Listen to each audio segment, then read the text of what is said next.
Agran. Tosu, where's up? No. I would assist you. Wait. Oh, Agran.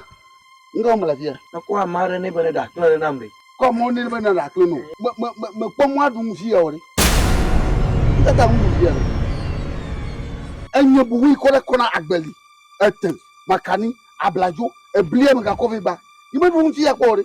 Bo du fi ya kwa. Aw, onye majo. Eh, majo ba kro. Onye majo. Abu mare. Ka kwaji kuwe bane. Ah, ma do mi dunga.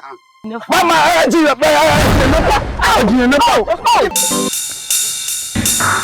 Evion me dosenes menyezi de ka o menyezi efo na me gakpo e ba fo le binyegbo alo me gakpo amevie le seferere de ma la foti amevia akoba fia Bate kumenenya. bate nkumenenya o ta tete ba nkunya me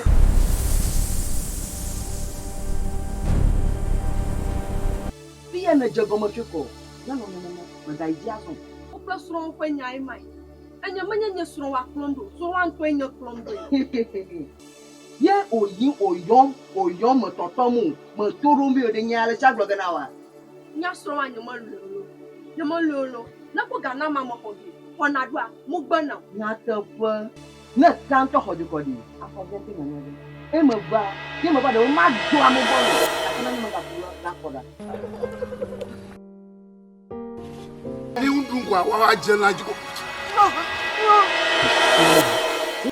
an ko to bi to kun wa Won to nya ba ta to bi ta ejo ajina. Ala yuna dia. ko to bi to bi mo la ina na nyu ju na ba ta nu nyu bi ndu wa ta Ma ita mo wujugaro ha. Bugo. Ngelo awe mama. Nye ko. The boy yiva for two banda ne ma. Aba tajima bia voni do di o nganu ma. Na de menya atoni na nyafiawa na mafutu ma no wa ayukata ba howe. Anya betuma.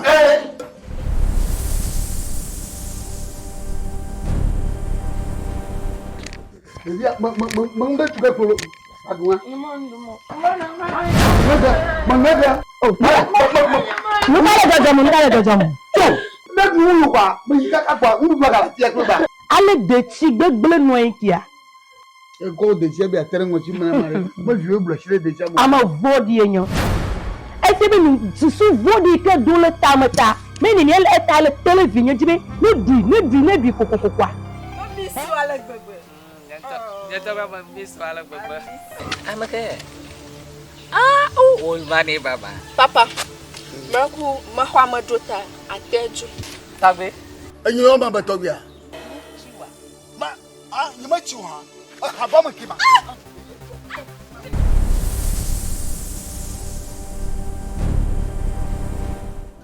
Nya to be ra pa. Jidula. Ebo. Oh, nya to be. Tani vie je se o bo. Ni ma wi kwa. Wa terala do emi. Anya mamaga. Dada kama sasa namo. Doposa. Saka we fa tututua.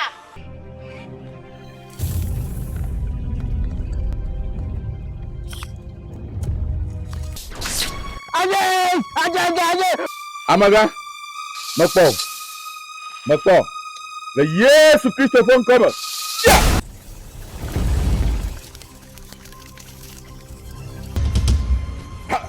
Uta wa bi yawo. Dai na nya. Egba Makpo. Opon na krochi. Me do tama. Mabe na krochi. Le Yesu Kristo fon kama. Jibo fejo. Echechi. Me ke na nya.